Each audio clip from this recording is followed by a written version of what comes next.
শক্তি, ক্রিয়াই বল, সুস্থ দেহে সুন্দর মন। মাদক ছেড়ে ফুটবল, এই স্লোগানকে সামনে রেখে জমজমাটভাবে অনুষ্ঠিত হল Jinatpur union double TV cup football tournament ২০২৬। Jinatpur ইউনিয়নের যুব সমাজ উদ্যোগে Jinatpur union school and college মাঠ প্রাঙ্গণে রবিবার বিকাল ৩ ঘটিকার সময় উক্ত খেলাটি অনুষ্ঠিত হয়েছে। খেলায় অংশগ্রহণ করে দুটি শক্তিশালী দল বিসমিল্লাহ স্টার বয়েজ ক্লাব বনাম MRK ইউনাইটেড ফুটবল ক্লাব। শত শত দর্শকের উপস্থিতিতে মাঠ কানায় কানায় পূর্ণ হয়ে যায়।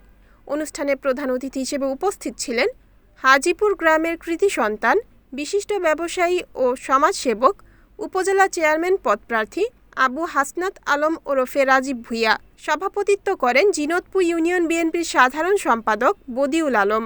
উক্ত খেলার উদ্বোধন করেন জিনতপুর ইউনিয়ন বিএনপির সাবেক সাধারণ সম্পাদক মোহাম্মদ হাফিজ মিয়া। প্রধান আকর্ষণ হিসেবে উপস্থিত ছিলেন মালয়েশিয়া প্রবাসী বিশিষ্ট ব্যবসায়ী ও সমাজসেবক মোহাম্মদ ফরহাদুল ইসলাম। বিশেষ আকর্ষণ জিনতপুর ইউনিয়ন বিএনপির সাংগঠনিক সম্পাদক মোহাম্মদ জামাল মিয়া।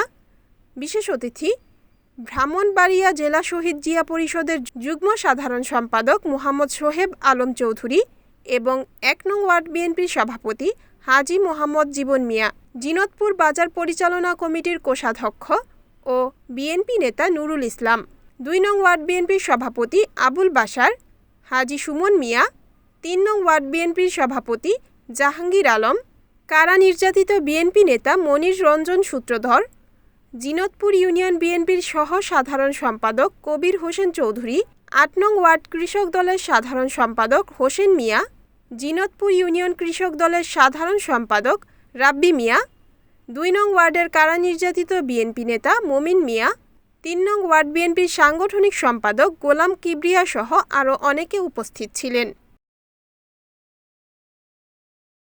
রিপোর্ট আবু হাসান আপন, NNTV, ব্রাহ্মণবাড়িয়া।